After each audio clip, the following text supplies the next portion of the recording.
Louvado seja o nome do Senhor mais uma vez por tua presença aqui, por você que está conectado aí através da internet. Que todos nós juntos possamos estar conectados agora no Senhor Jesus. O Senhor Deus tem preparado algo muito especial para nós neste momento através da sua palavra. E por isso eu quero convidar você, que já é um milagre de Deus, para abrir as Escrituras Sagradas em Marcos, no capítulo 6. Faremos a leitura do versículo 34 até o 44. É um milagre muito conhecido, um episódio bem familiar para todos nós. O momento em que Cristo multiplica os pães a fim de saciar a fome dos seus filhos. Deus tem a capacidade de saciar a fome do ser humano. Eu não sei qual é o grau de fome que você se encontra, no sentido de estar faminto das coisas de Deus. Mas nesta noite temos a possibilidade, neste momento, de sermos plenamente saciados e completos pelo Senhor Jesus. Marcos capítulo 6 é o episódio. Nós vamos ler do versículo 34 ao 44. Marcos capítulo 6, versículo 34 até o 44. A palavra do Senhor diz assim: Ao desembarcar, viu Jesus uma grande multidão e compadeceu-se deles, porque eram como ovelhas que não têm pastor. Eram como ovelhas que não têm pastor, diz a Bíblia. E passou a ensinar-lhes muitas coisas. Em declinando a tarde, vieram os discípulos a Jesus e lhe disseram: É deserto esse lugar, e a hora já é avançada. Senhor, despede-os para que, passando pelos campos e ao redor e pelas aldeias, comprem para si o que comer. O dia inteiro ouvindo o mestre em pé, 5.000 homens, fora mulheres e crianças, poderíamos considerar em torno de 13 a 15 mil pessoas, em pé, sem pressa, o dia inteiro escutando Jesus. Versículo 37. Porém ele, Jesus, respondeu: Dai-lhes vós mesmos de comer. Disseram-lhe os discípulos: Iremos comprar 200 denários de pão para dar-lhes de comer? E ele lhes disse: Quantos pães tendes? Ide ver. E sabendo-o, eles responderam: 5 pães e 2 peixes. 5 pães e 2 peixes. Então Jesus lhe ordenou que todos se assentassem em grupos sobre a relva verde. E o fizeram, repartindo-se em grupos de 100 em 100 e de 50 em 50.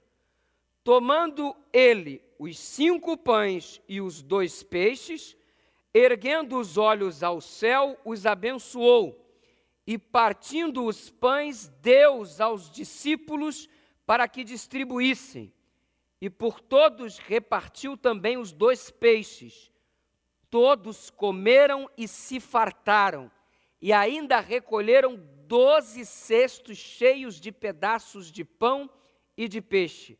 Os que comeram os pães eram 5.000 homens, levando em consideração mulheres e crianças, cerca de 15.000 pessoas, dizem os estudiosos da Bíblia, os comentaristas da palavra do Senhor. 5.000 homens, 15.000 pessoas, 5 pães e 2 peixes sendo repartidos para que todos tivessem a sua fome saciada, depois de um dia inteiro em pé, escutando sem pressa ou sem incômodo a palavra do Senhor, que lhes era perfeitamente agradável, razão pela qual não tinham a menor pressa de sair da presença do Senhor. Estamos neste momento na presença do Senhor. Há uma obra de Deus a ser realizada em nossa vida, a saber, a capacidade divina de saciar a nossa fome espiritual, de saciar a nossa sede espiritual. Do que você tem fome agora? Qual é o teu tipo de sede? Você tem sede, tem afã pelo quê? Deus tem a capacidade de suprir em Cristo Jesus cada uma das nossas necessidades. Quem acredita nisso, diga amém. Se você crê, feche os teus olhos e junto comigo estaremos conversando com o nosso Pai. Muito obrigado, Senhor, pelos louvores que já apresentamos ao Senhor neste momento, por tão belas, por tão lindas canções que de fato confortam o nosso coração, trazendo-nos a segurança de Tua presença ao nosso lado. Temos descoberto a cada momento que a nossa vida, sem a Tua presença, sem a Tua bênção, não tem o menor significado. Se porventura alguém aqui tem se aventurado de maneira nécia a tentar viver a vida sem a Tua direção, sem a Tua presença, sem a Tua bênção, sem o Teu milagre na nossa vida, sem os Teus milagres na nossa vida, por favor, Senhor, abra os nossos olhos, a fim de que possamos perceber e enxergar que sem Ti nós não somos nada. Obrigado porque, mediante a necessidade dos Teus filhos, o Senhor resolveu alimentá-los. Neste momento nós Te suplicamos, alimenta-nos, Senhor, com Tua palavra, com este alimento maravilhoso que nos proporciona o saciar de nossa alma. Nas Tuas mãos nós nos colocamos agora. Essa é a parte que nos cabe. Agora, ó Deus, Te suplicamos que Tua bênção, o Teu Espírito repouse sobre o Teu povo, que suplica a Tua intervenção neste momento. Em nome do Senhor Jesus, nós Te suplicamos essas bênçãos, hoje e sempre. Amém. Depois de um longo dia de ensinamentos e um cansativo dia, os discípulos se aproximam de Jesus avisando que já era tarde e que a multidão precisava providenciar comida para saciar a fome que com certeza nessa altura do campeonato os incomodava. Antes dos discípulos falarem para Cristo sobre a necessidade do povo se alimentar no final deste dia, Jesus, ao contemplar a multidão, antes de começar o discurso, ele faz uma declaração muito importante. Uma declaração que merece, em nome de Jesus Cristo, um pouco de meditação da nossa parte, de esclarecimento por parte do Espírito Santo para a nossa vida, a fim de entendermos melhor os desígnios de Deus para a nossa vida neste momento.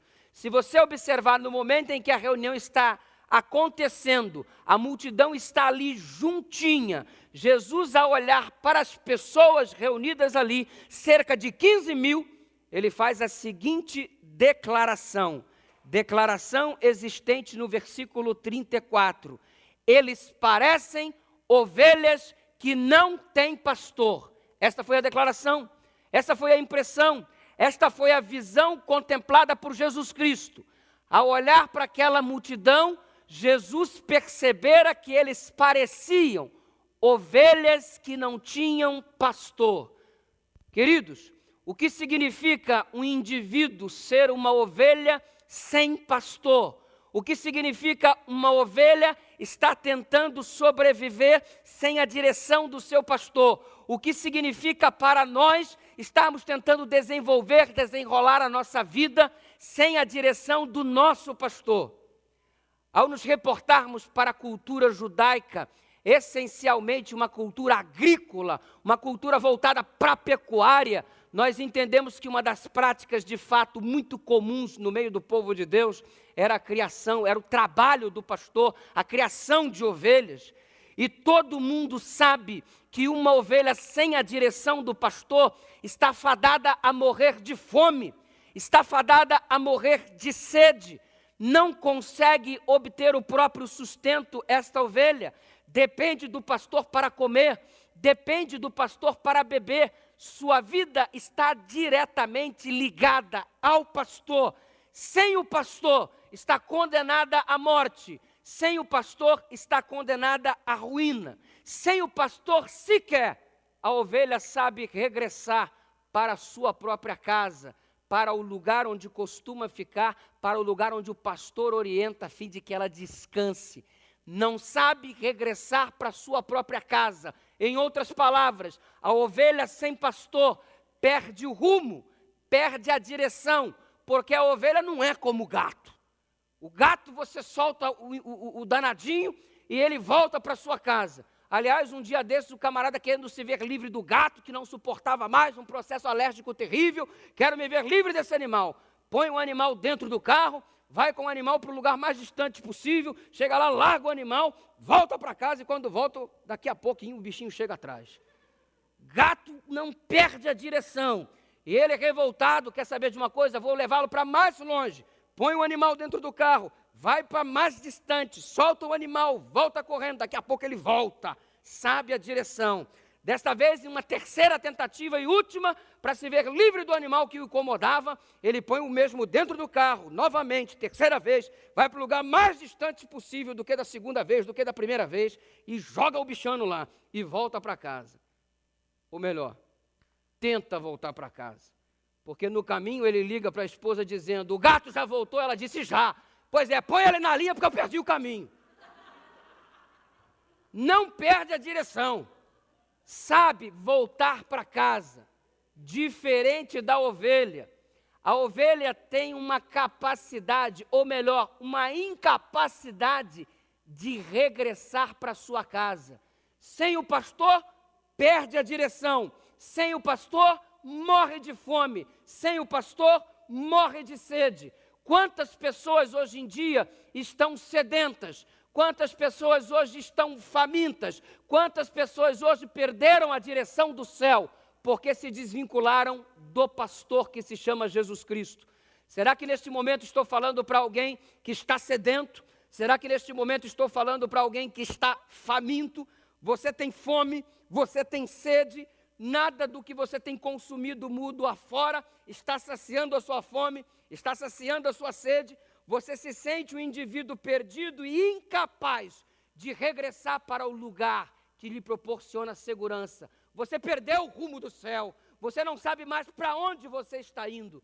Tem que haver um encontro com o pastor para que ele possa redirecionar os teus passos, saciar a sua fome, saciar a sua sede. E trago-lhes boas novas neste momento.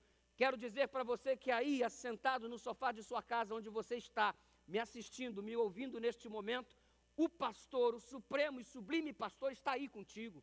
Ele quer redirecionar os seus passos, ele quer saciar a sua fome, ele quer saciar a sua sede. Aqui onde estamos reunidos, na casa do Senhor, o supremo pastor está aqui, quer saciar a nossa fome, quer saciar a nossa sede, quer direcionar os nossos passos em relação ao lugar seguro, em direção ao lugar seguro que Ele está preparando para cada um de nós, a saber, o reino de Deus.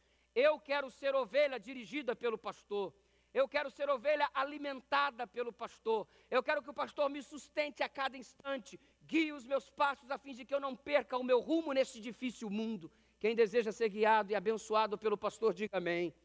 Que o Senhor Jesus esteja de fato fazendo essa obra maravilhosa na tua vida. Só depende de você se entregar como ovelha a este pastor. De uma maneira muito triste, o Senhor Jesus contemplou o povo e eles pareciam ovelhas sem pastor. Quer saber de uma coisa? Ninguém nasce dizendo assim, quer saber? Eu vou me perder, eu quero me perder. Ninguém veio ao mundo dizendo assim, eu quero ser um bandido. O meu sonho é me tornar um bandido. O meu sonho é me tornar um traficante. Sabe? O meu sonho é me prostituir. Ninguém vem ao mundo com esse desígnio, amigo. Ninguém alimenta esse tipo de sonho. O que acontece então para que as pessoas percam a rota, percam o caminho, percam o rumo? O que acontece com o ser humano? Acontece um processo de perda. Ele vai dando cordas e cada vez mais crédito aos seus desejos, e vai alimentando os seus desejos, e vai dando corda aos seus desejos. Daqui a pouco está envolvido por circunstâncias, fica distraído com os desejos, fica distraído com as circunstâncias, e o resultado é inevitável. Por conta da distração em relação aos seus desejos, por conta da distração em relação às circunstâncias que lhe cercam, às vezes a ovelha vai para muito longe, passa fome, passa sede, perde o caminho, fica perdido pela própria estupidez, uma ovelha que perdeu o rumo porque deu crédito aos desejos e às circunstâncias mais do que a voz do pastor. Será que estou falando neste momento para alguém que perdeu o caminho? Será que estou falando para alguém que andou dando crédito demais para os seus desejos? Ficou submisso demais às circunstâncias? Hoje você está perdido, perdeu o foco, perdeu a direção, não sabe mais voltar para casa? Talvez você seja integrante do grupo onde Cristo olha e tem a capacidade de dizer: eles são como ovelhas sem pastor. Mas eu quero que um milagre ocorra em nome de Jesus neste momento, que ao término da mensagem que estamos pregando aqui em nome do Senhor Jesus, que todos nós sejamos ovelhas que têm pastor, e o nosso pastor chama-se Jesus Cristo. Só há um problema: estamos vivendo num mundo onde ninguém quer ser ovelha. Estamos vivendo num mundo onde ovelhas não estão mais acatando a autoridade ou direção de um pastor.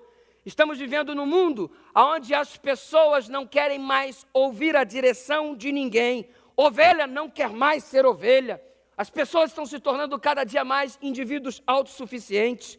Querem, no lugar de ser ovelhas, serem pastores. Acabam virando, na verdade, lobos. Ovelha que deveria ser um animal mudo, da mesma característica que Cristo, como uma ovelha muda, foi conduzido ao matadouro. Ovelhas agora só gritam, ovelhas agora só reclamam, ovelhas agora só murmuram, só questionam a liderança, ao invés de juntarem-se a mesma para tentar dar uma direção para aqueles que estão perdidos. Estamos, na verdade, nos dividindo. O rebanho anda se dividindo, o rebanho anda perdendo a característica de relação pastor e ovelha, porque ovelhas não querem mais ser ovelhas e, consequentemente, desejam ser pastores, como se todos pudéssemos ser pastores, onde estariam então as ovelhas? E, consequentemente, as ovelhas hoje estão se transformando em lobos.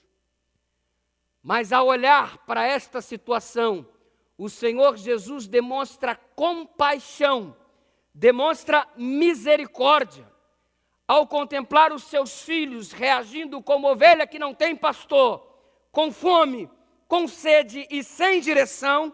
Ele, o Senhor Jesus, demonstra compaixão e demonstra misericórdia. Quero dizer uma coisa: o olhar de Deus está sobre nós.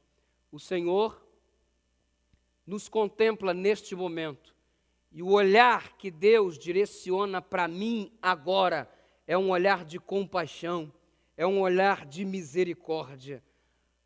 O título de pastor no tempo bíblico não era acreditado somente a Deus. É claro, o Senhor é o nosso sublime pastor.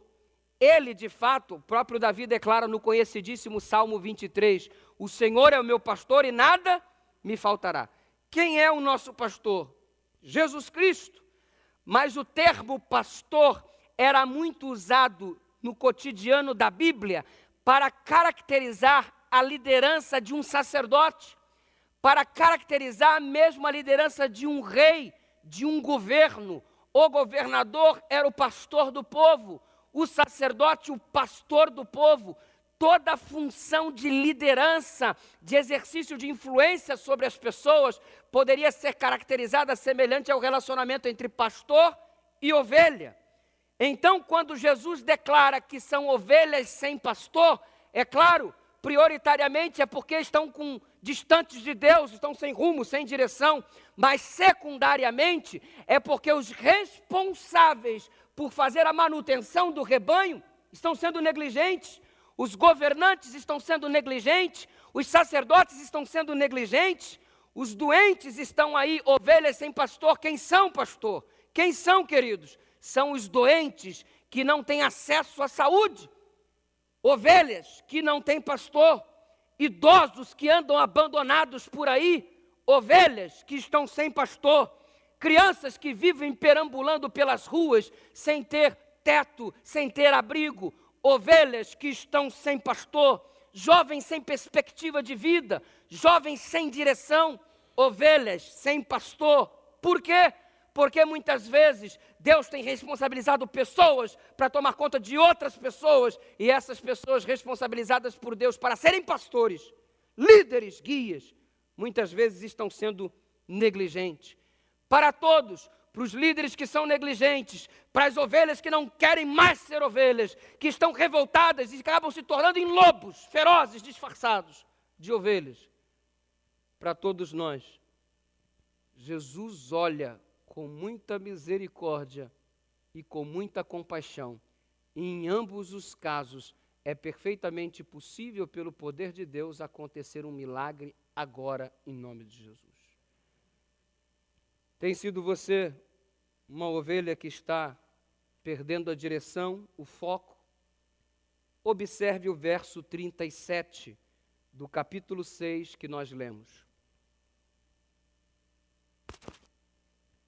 No verso 37, os discípulos estão expondo para Jesus Cristo a dificuldade. A multidão, afinal de contas, estava faminta. Era o final do dia. E se aproximam de Jesus e dizem: Senhor, é melhor despedirmos esta multidão, já é tarde. Estão com fome. Por favor, Senhor, vamos enviá-los aí para na circunvizinhança eles puderem providenciar aquilo que comer, porque afinal de contas realmente eles devem estar famintos. Jesus, no versículo 37, para os discípulos que estão lhes anunciando este contexto, ele declara: dai-lhes vós de comer. Resolvam vocês o problema. Sustente estas pessoas. Sacie a fome dessas pessoas. Dai-lhe vós de comer.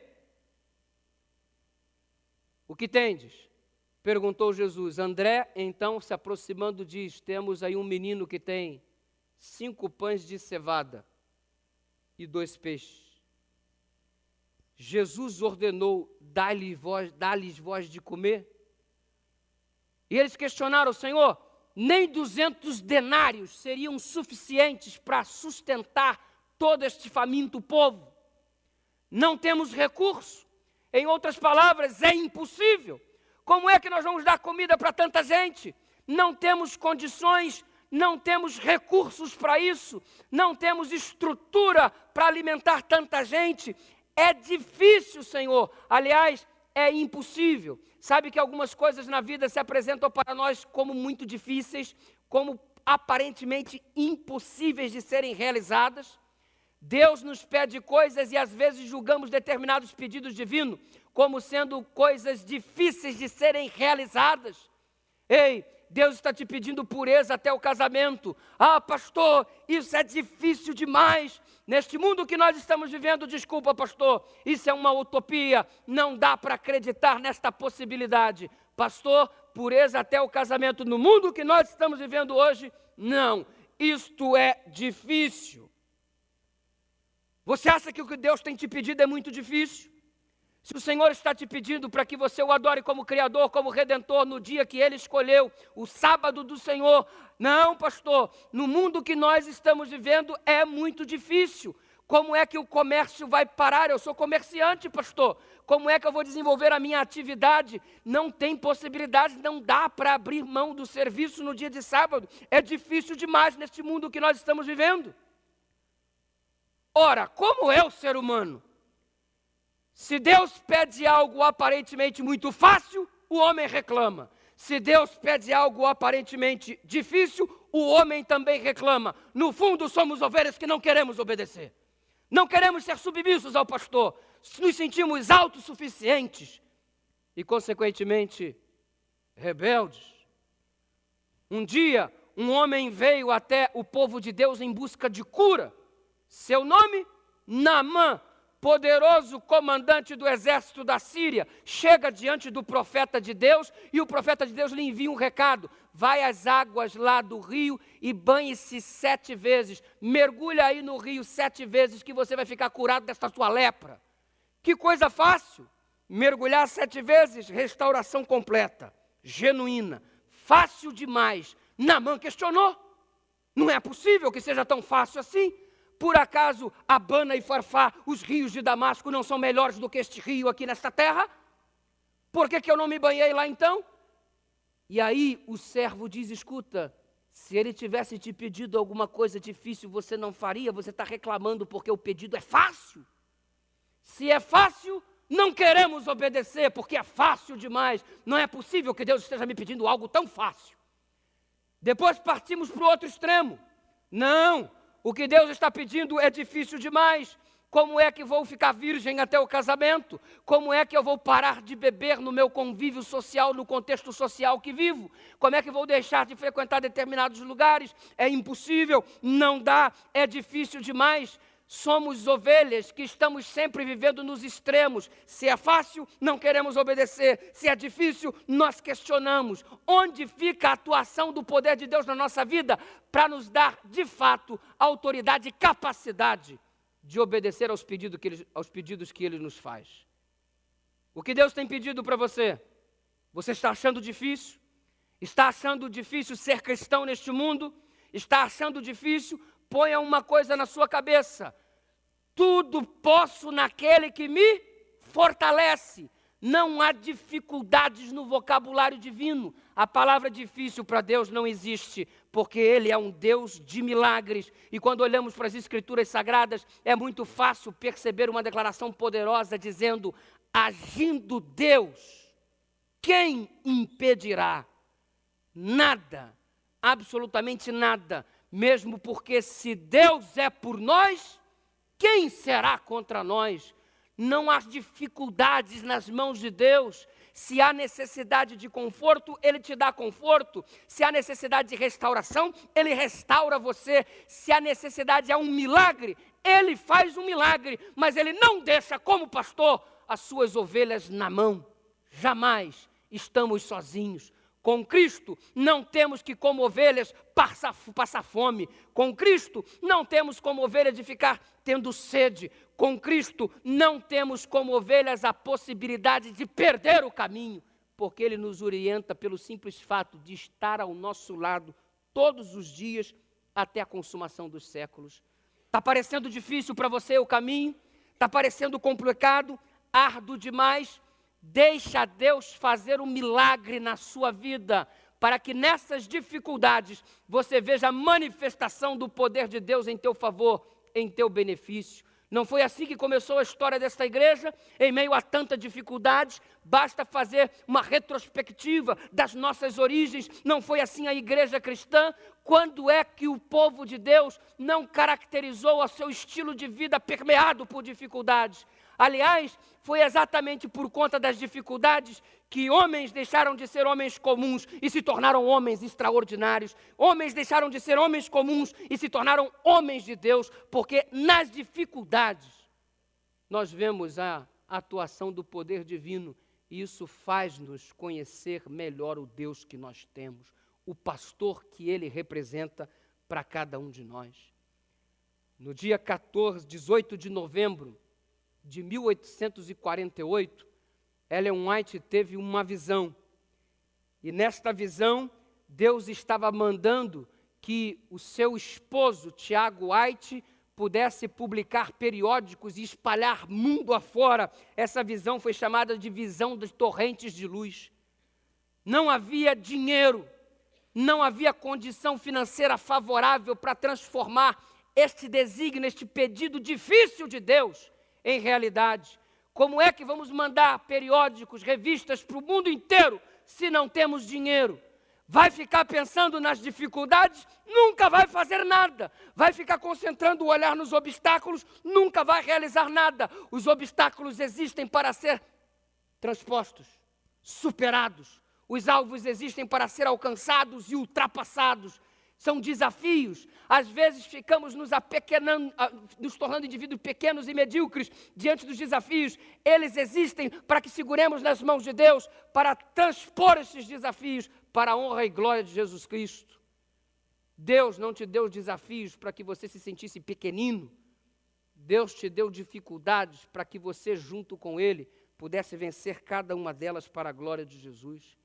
Os recursos foram aparecendo de maneira miraculosa.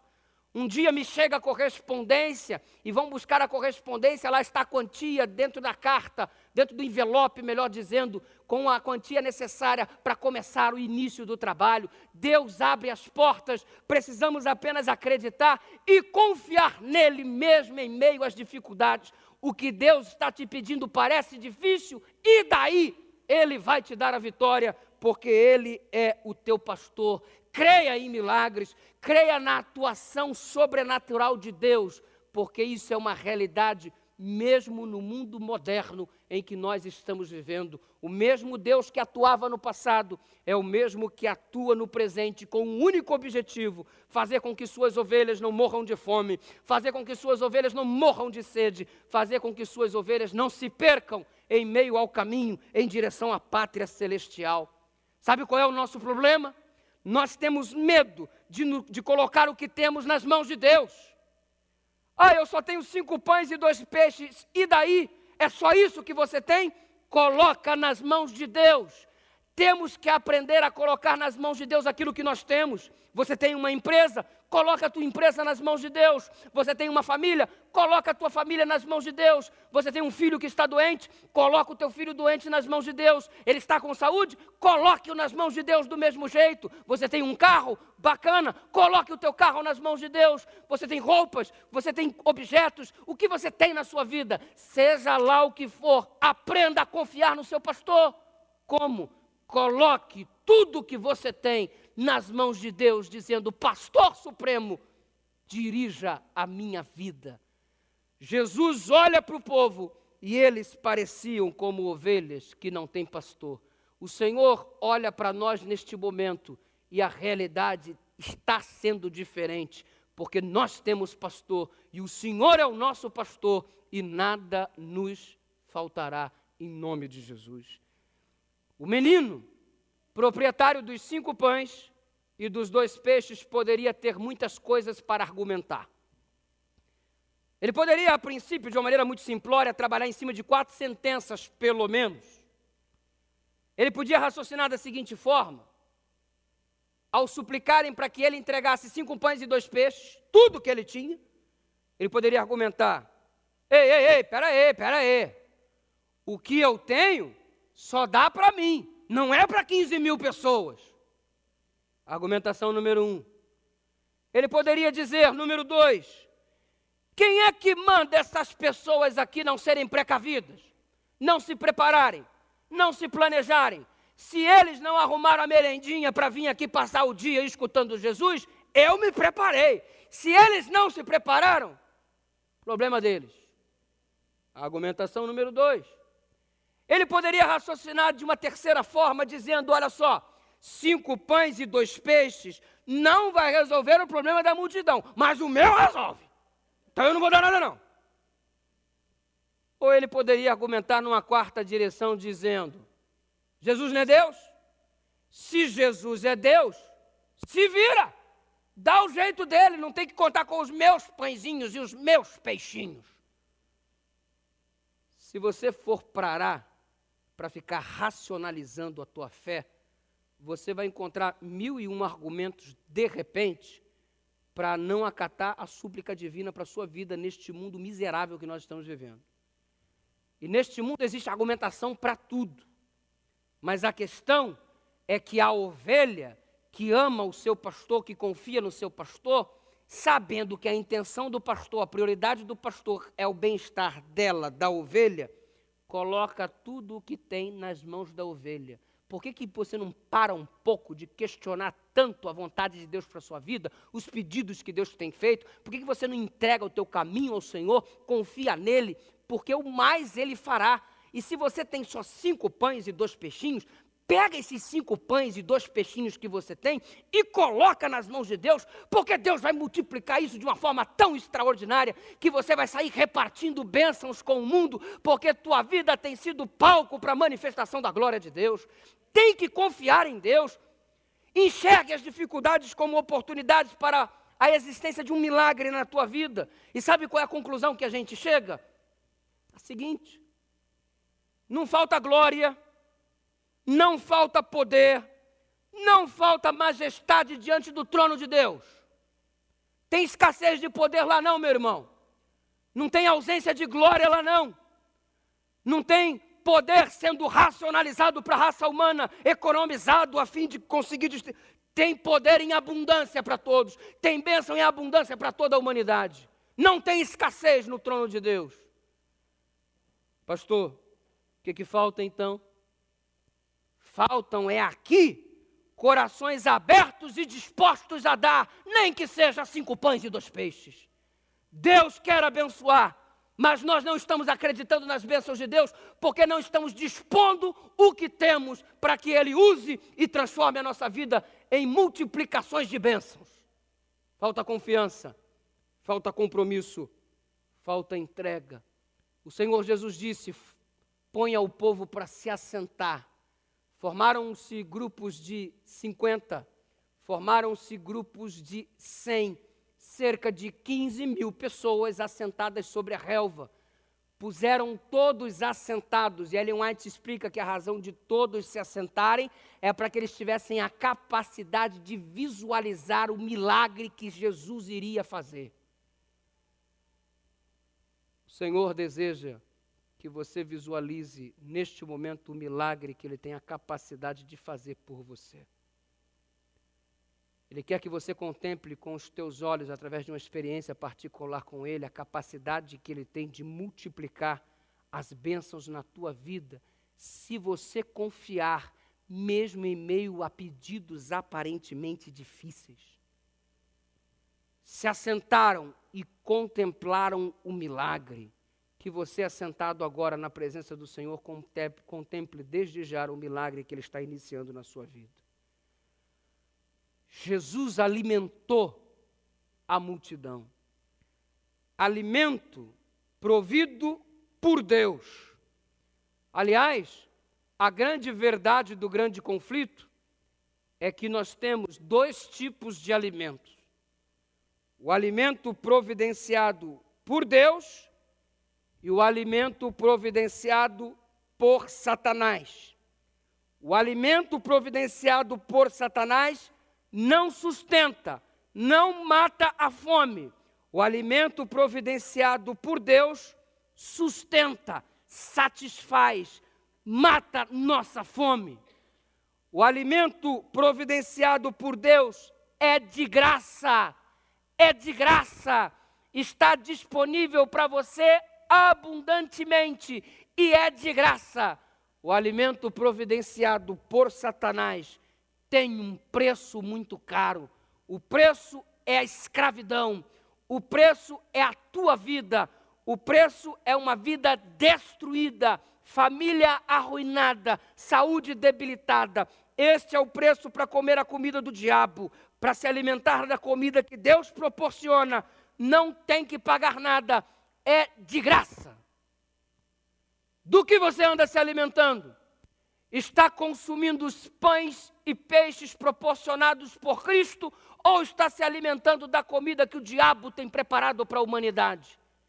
E esta evidência do grande conflito está muito clara logo desde o Jardim do Éden. Foi o diabo que se aproximou de Eva, personificando uma serpente, e ofereceu para ela o que comer. Qual foi o resultado? Eva consome o alimento proporcionado por Satanás. E uma vez que ela consome o alimento proporcionado por Satanás, perde o privilégio de estar contemplando a face de Deus, perde o privilégio que tinha de morar no Jardim do Éden, começa a ter uma vida evidenciada por dores, por sofrimento, que até então nunca experimentara. E por que está vivendo esta realidade agora? Porque comeu do alimento proporcionado por Satanás. O diabo virou e disse: tomai e comei. 4.000 anos depois deste episódio no Jardim do Éden, Jesus aparece na face desta terra. E agora, ele diante dos discípulos está evidenciando a ceia do Senhor. E dentro deste aspecto, a multiplicação dos pães é apenas um prenúncio da ceia que estaria acontecendo. Jesus saciando a fome do indivíduo, Jesus saciando a necessidade do ser humano. E ele disse a mesma frase: tomai e comei.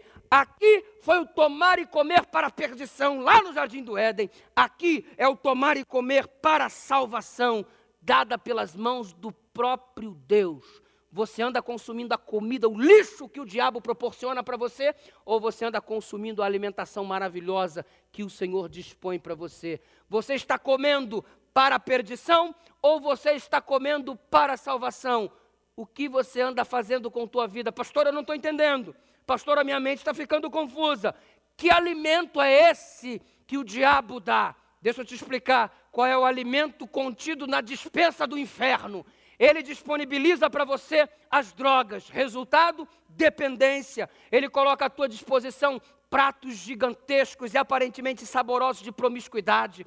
Consequência, doenças sexualmente transmissíveis. Coloca à sua disposição pornografia. Consequência, escravidão. Coloca a internet de certa forma para você, para que você deixe de se relacionar com pessoas e viva um relacionamento virtual, para que tua vida toda se torne uma vida virtual. Você não vem simplesmente à igreja porque não quer ter o contato com as pessoas, sentir o calor humano. Às vezes você se contenta em estar escondido por trás de um monitor, assistindo um programa aqui, assistindo um programa ali, tentando arrumar uma namorada desse jeito, daquele jeito. É bom, é legal, funciona até, mas onde fica o relacionamento pessoal? Onde fica o contato ser humano com ser humano? Onde fica olhar olho no olho?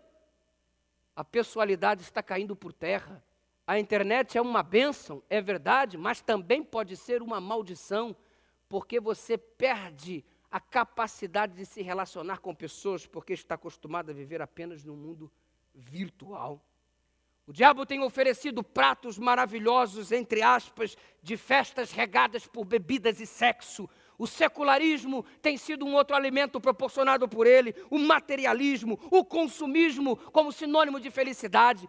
Quer ser feliz, tem que comprar isso. Quer ser feliz, tem que se vestir desse jeito. Quer ser feliz, tem que ter esse tipo de carro. E começamos a associar a felicidade à nossa prática de consumo. Se conseguimos consumir, somos felizes. Se não conseguimos, a nossa vida está arruinada. Pratos e mais pratos sendo oferecidos para você. Valorização das coisas mais do que das pessoas. A infidelidade como prática constante. Sensualidade, a valorização do corpo mais do que da pessoa, a qualificação da mulher, que é a mulher, é apenas o corpo que ela possui. O vínculo da qualidade da mulher está sendo estabelecido através da qualidade do seu corpo. Pratos que estão aí. E qual é o resultado? O povo está comendo abundantemente. Sabe o que acontece? A fome não é saciada, porque os pratos que o diabo coloca à tua disposição não vão saciar a alma humana, mas o prato que o Senhor Jesus coloca, veja o que ele declarou: mulher, se você beber da água que eu te der, você jamais terá sede, e de ti fluirão rios de água viva. Quem comer do pão que eu der, jamais terá fome. A comida de Deus satisfaz. Estar na presença de Jesus realiza. Você deita à noite com a cabeça no seu travesseiro, em paz com Deus, porque esse é o resultado básico do Evangelho.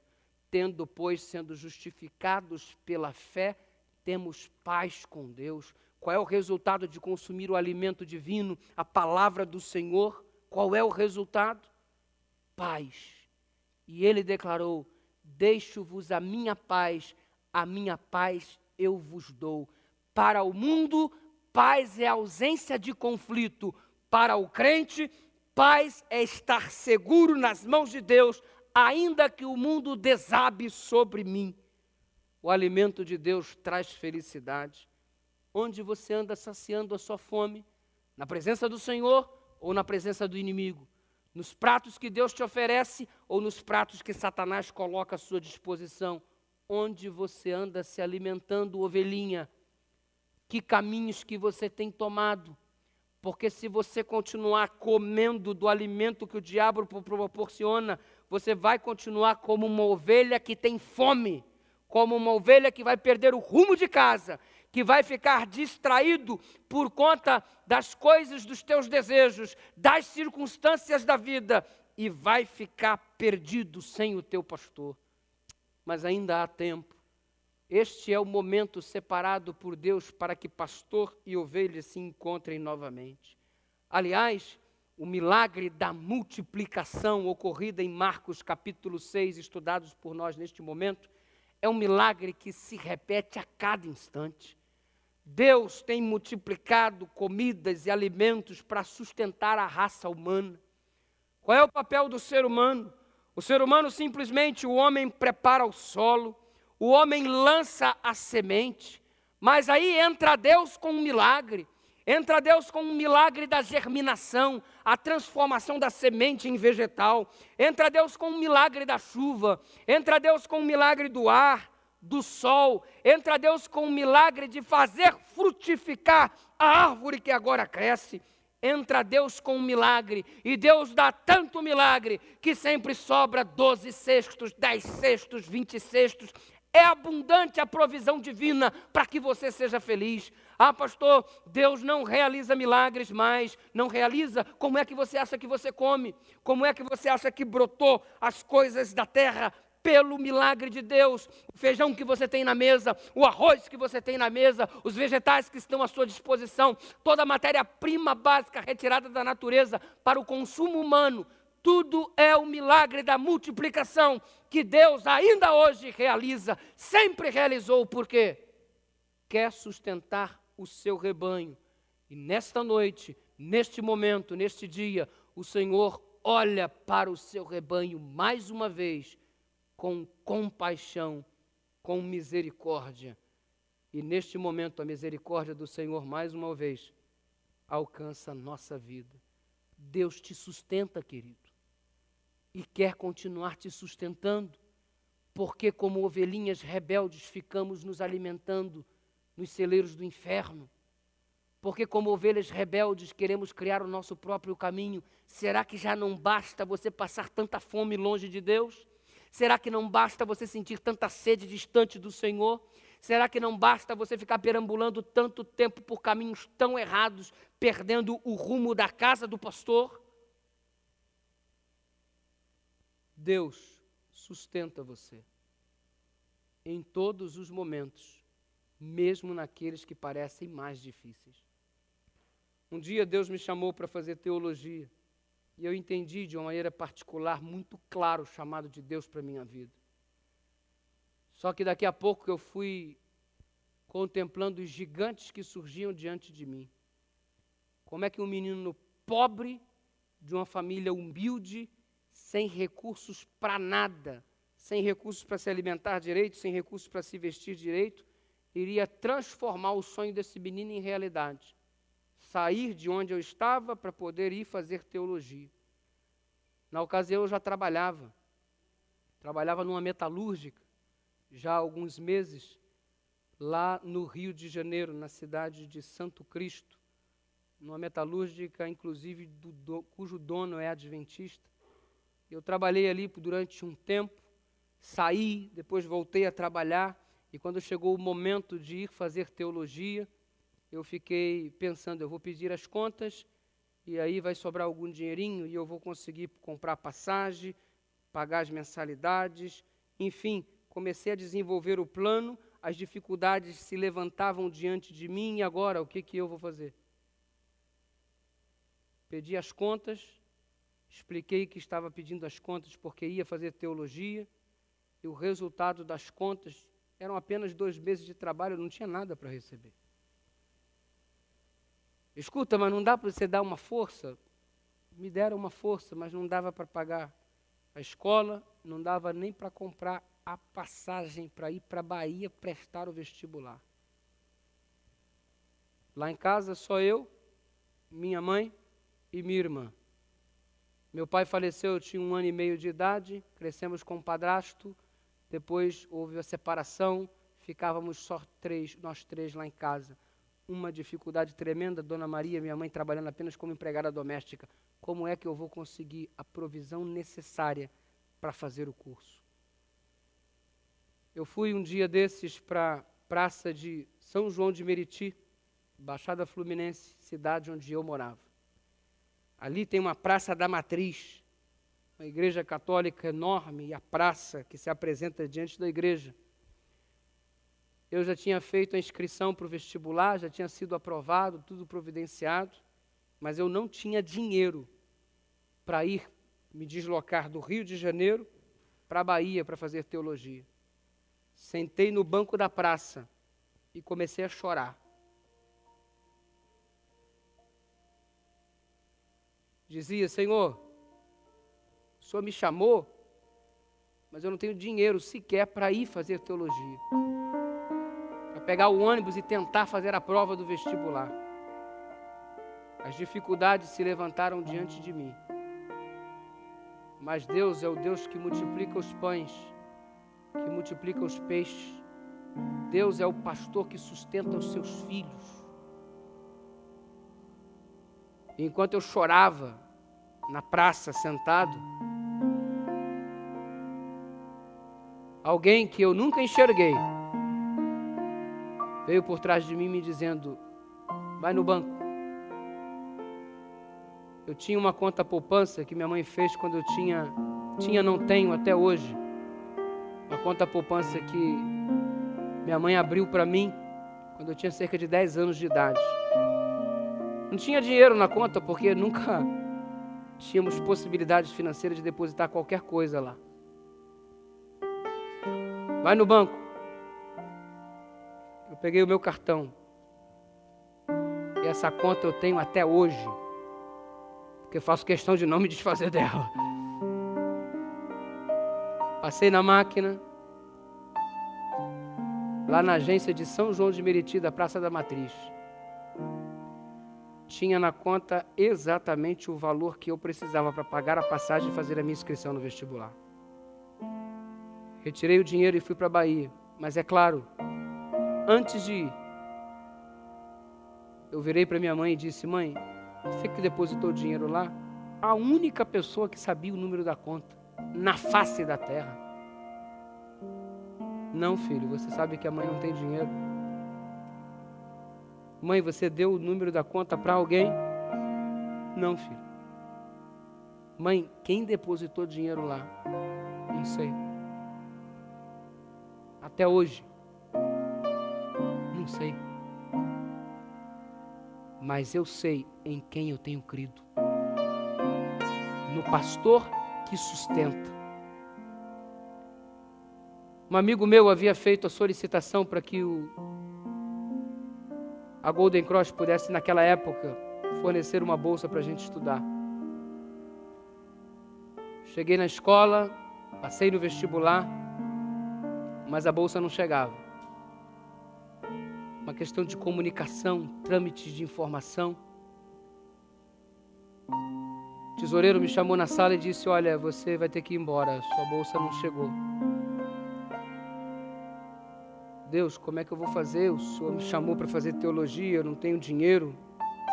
O Senhor já providenciou a minha vida para cá por intermédio de um milagre.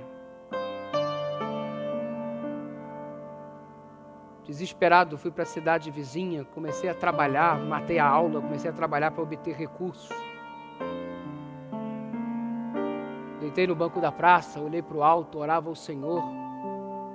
À noite, depois do término de uma palestra, eu perdi o último ônibus que voltava para o IAN. E fiquei com um amigo ali no banco da praça, olhando para o alto e pedindo: Deus, preciso de um milagre. Eu não tenho dinheiro para estudar. Eu preciso de um milagre.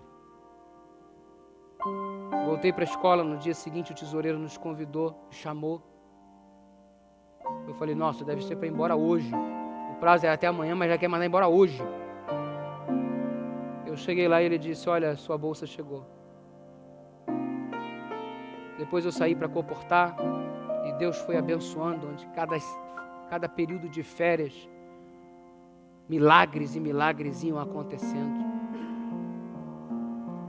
Camarada não tinha dinheiro para nada, daqui a pouco arrumou dinheirinho para pagar a escola, daqui a pouco arrumou dinheirinho para se vestir, arrumou dinheiro até para se casar, aleluia, irmãos.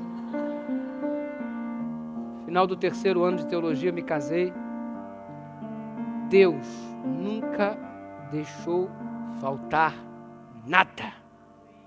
Muito pelo contrário, Ele sempre me dá mais do que eu preciso. Me dá de tal forma a multiplicação das bênçãos, inclusive materiais, que às vezes os cestos sobram. E note que o que sobrou, Jesus não mandou jogar fora.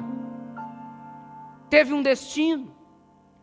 Foi redistribuído, as famílias levaram para casa. Nada se perde, tudo se aproveita. Se Ele cuida até dos pãezinhos que sobram, que em alguns casos alguém jogaria no lixo, se Ele cuida de pão que sobra, se Ele cuida de ave, se Ele cuida dos fios de cabelo da minha... Ele cuida de mim, irmãos. Se Ele cuida dos lírios do campo, quanto mais de mim, quanto mais de você. Para de fugir do pastor. Para de querer deixar de ser ovelha. Para de se transformar em lobo. Para de morrer de fome, de morrer de sede.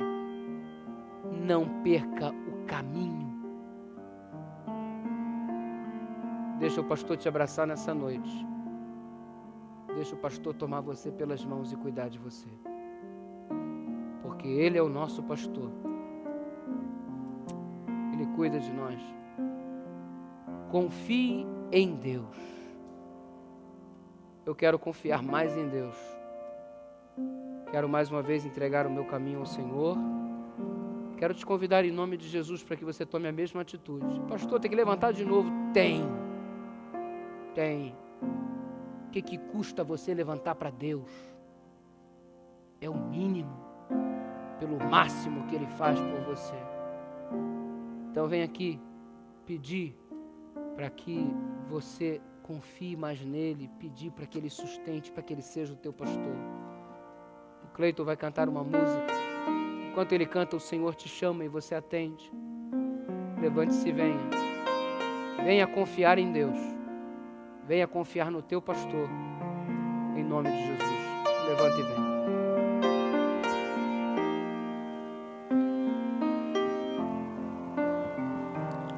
Quando tudo está bem dirigido, ou então se as notícias são más, se tua vida está em perigo, ou se há desencontros com a paz, se as tristezas e trevas são plenas, Cristo é luz infinita, canção. Se a ninguém tu confia os problemas, Cristo hoje te estende a mão. Se a ninguém tu confia os problemas, Cristo é bom amigo e irmão. Cristo vai para cada passo ao teu lado. Ele quer ensinar-te a viver. Ele vê cada dor e problema. Como um filho, Ele o toma em tuas mãos. Se as tristezas e trevas são plenas, Cristo é infinita canção. Se a ninguém tu confia problemas, Cristo hoje te estende a mão. Se a ninguém tu confia os problemas, Cristo é Pai, bom amigo e irmão.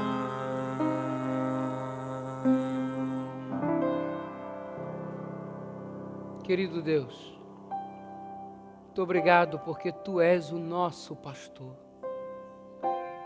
Obrigado porque temos a certeza absoluta que nada vai nos faltar. O Senhor tem nos sustentado, tem saciado a nossa fome, a nossa sede e tem nos colocado no caminho certo em direção ao lar. É verdade que muitas vezes escorregamos na estrada da vida como ovelhas e às vezes nos alimentamos da comida proporcionada pelo diabo. Mas queremos, Senhor, te pedir perdão neste momento e suplicar-te que possamos, ó Deus, estarmos nos alimentando só do que o Senhor nos oferece, a fim de ter a nossa fome saciada e nossa paz restaurada para a glória do Teu nome. Como ovelhas não queremos uma outra coisa, além de estar nos Teus braços. Continue cuidando de nós, Senhor, e ajuda-nos a confiar cada vez mais no Senhor e, consequentemente, estarmos nos entregando sem reservas a cada momento. É isso que estamos fazendo agora. Aceita a nossa entrega, a entrega de cada um desses Teus filhos, a entrega daquele que nos assiste em casa. Toma-os em Tuas mãos agora. Nós consagramos a nossa vida ao Senhor, em nome de Jesus. Dá um abraço no teu irmão e diga que o Senhor seja o teu pastor.